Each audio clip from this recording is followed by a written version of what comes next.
আজকে কেন যে বসের চক্করে পড়ে এত রাত করতে গেলাম।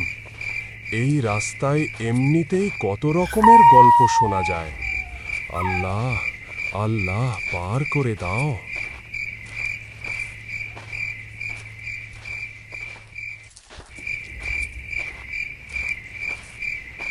কে কে ওখানে?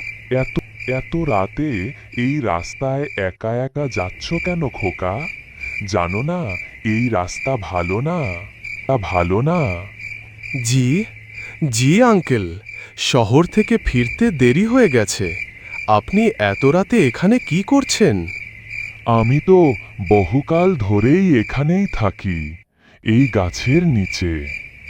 ভূ ভূত।